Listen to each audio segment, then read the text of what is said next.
Hi, I'm Waltz, and this is my whiteboard, where I workshop small changes to game design.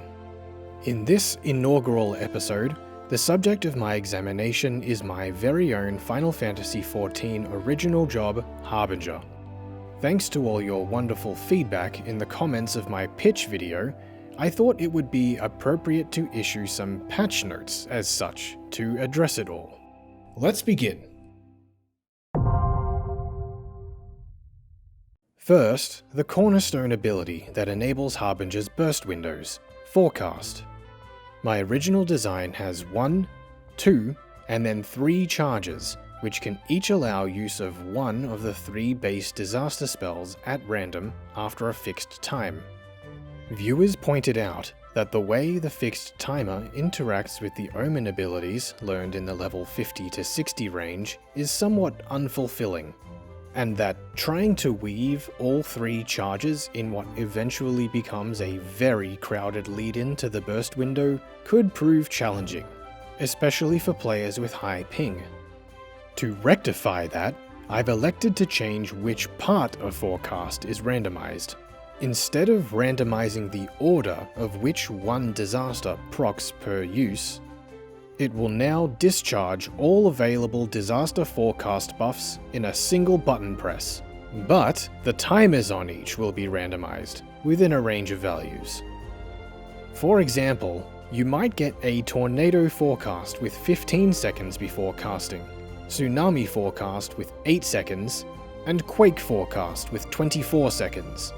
This incentivizes using your Omen spells intelligently to wrangle high timer rolls into your buff window, or, in the absence of sufficient Omen gauge, adjusting the timing of your extreme weather warning buff to catch all of them.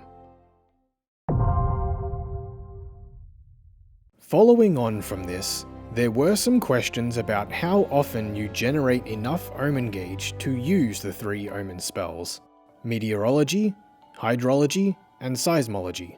That is, whether or not Harbinger is gauge positive. I was reluctant to give specific numbers, but let's say each filler spell generates 10 gauge, with a cap of 100, and each Omen costs 50. On average, you can expect about 4 uses every 2 minutes, plus 2 freebie uses by level 88, thanks to the charges of Tempting Fate. Since this is more than you will typically need for your bursts, I've added a new follow-up action when using the Omen spells outside of your burst, to help alleviate the perception of Harbinger's rotation seeming a bit shallow during filler. Specifically, anytime you use an Omen spell and it does not trigger the additional effect of instantly reducing one of the disaster forecast buff timers to 0, it instead procs this new ability. It's called Augury, a single target damaging OGCD learned at level 60 alongside extreme weather warning. It also increases your lowest disaster intensity gauge by 1 pip on use. You might say this is the equivalent of sublimation or aftershock for your Omen spells. Naturally, it also benefits from the Omen Mastery potency boosting trait at level 82. By the way, I saw some comments about Tempting Fate granting gauge instead of a freebie cast, as most such buttons were changed to do in Dawntrail. Notably, Dancer's Tilana does not do this. I can see arguments either way for whether or not this was a good change, so I'll leave it to you to decide whether Tempting Fate should likewise follow suit. When I originally thought up the doublet disasters, I soon came to realize that unless I put a restriction on how often you can acquire the doublet buff stacks they consume, you would be able to use them every single time you used Forecast or more. Hence, I made Never Strikes Twice only grant the buffs while under the effect of extreme weather warning every 2 minutes.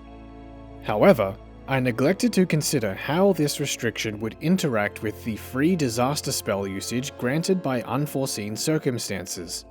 Namely, that you could potentially use more than 3 disasters in your buff window, in turn granting excess doublet buff stacks to spend on more than 3 doublet disasters per burst. Yeah, the irony. So to prevent this, I'm adding a further condition to the Never Strikes Twice trait. The doublet buff stacks can only be granted one time each, per element, per buff window. Even if you cast Tornado 2 twice, via Forecast and Unforeseen Circumstances, for example, you only get the intended 2 stacks of doublet wind from the first cast, instead of 2 each cast for a total of 4, as the case could have been in the previous wording. Furthermore, since it was pointed out that the second charge of Unforeseen Circumstances unlocked at level 98 does not actually provide any benefit to the 2-minute burst window, I'm making a slight change to the effect of the enhanced Unforeseen Circumstances trait. Instead of adding a second charge, it reduces the cooldown from 120 seconds to 60 seconds. This way, you still get 2 uses every 2 minutes, but now only one will be available for your even minute bursts under buffs, and the other will be available during the odd minute burst without all the follow-ups. One of the most specific observations from your feedback was that worst case scenario, which is an OGCD that instantly maxes out the disaster intensity meters, just doesn't work in this design. As a reminder, disaster intensity is increased by 1 pip on a percentage chance every time you use a damaging ability of the corresponding element, and is consumed to increase the potency of Tornado 2, Tsunami 2, and Quake 2. These 3 spells are available via Forecast every 60 seconds. My intention with this ability was to enable the disasters in your opener to go off at max intensity, since they would otherwise only have 0 pips available.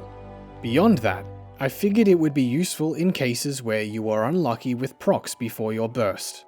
However, because I didn't specify what the cooldown of worst case scenario was, it creates 2 main cases which affect the purpose of disaster intensity as a mechanic.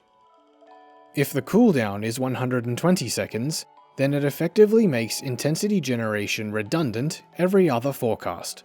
If it's 60 seconds, then it's made redundant literally every forecast. Multiple people proposed solutions to this issue, but I want to hone in on 2 important comparisons that were raised: Reaper's Solso and Dancer's Improvisation.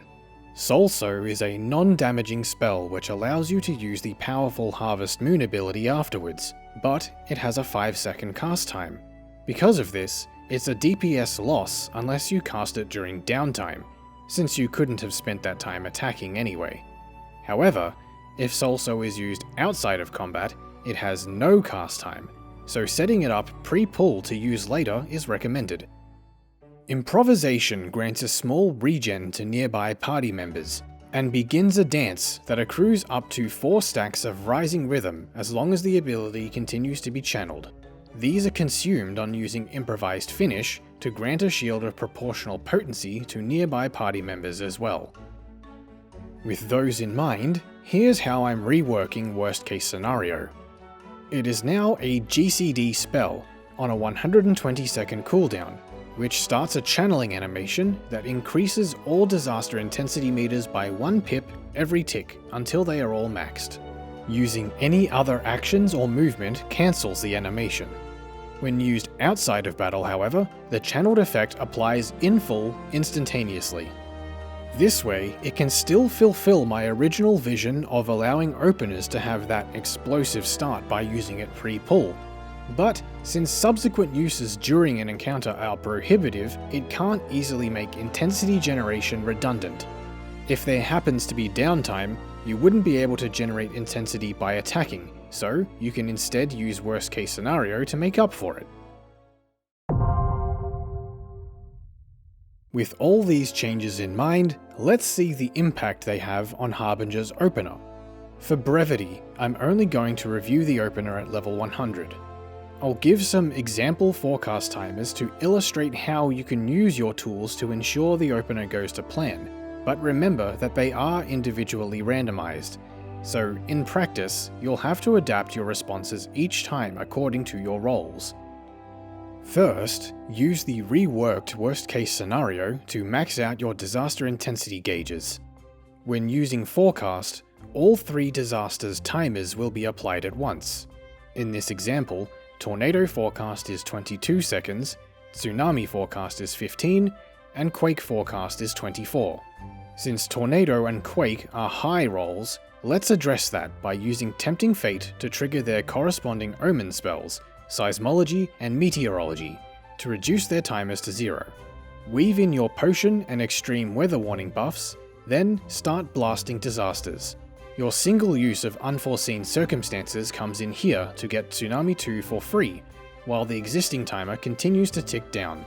Follow up with the rest of your disaster chain, including the Aftershock procs, then, right before Extreme Weather Warning ends, you can slip in that Forecast Tsunami 2 from earlier, which, importantly, won't give you any extraneous doublet stacks anymore. You should be able to catch the edge of the filler combo window from pressurization still, so return to it with condensation, refresh your erosion dot, then end the potion window with both your filler combo and sublimation, if it procs. Now, let's run through that in real time, as if casting it in-game. Pre-pull, cast Worst Case Scenario, Pressurization, Forecast, Erosion, Tempting Fate, Seismology, Tempting Fate, Meteorology, Potion, Extreme Weather, Quake 2, Supercell, Tornado 2, Unforeseen Tsunami 2, Aftershock, Hurricane, Landslide, Pyroclasm, Aftershock, Doomsday, Aftershock, Tsunami 2, Condensation, Erosion,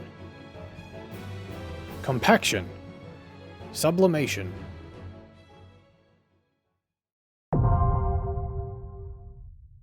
Before I go, here's a quick recap of what we covered. Forecast now grants all 3 disasters at once, with randomized timers. Omen spells can be used about 4 times per 2 minutes, plus Tempting Fate charges, and proc a new ability if the disaster timer reduction effect isn't triggered. Unforeseen Circumstances can't proc extra doublet buffs from using disasters twice, and switches from having 2 charges to getting a reduced cooldown. Worst Case Scenario is now a channeled ability, with instant cast out of battle. And that wraps up today's workshop. What did you think of these revisions? What other changes would you like to see? Let me know in the comments. Thanks for watching!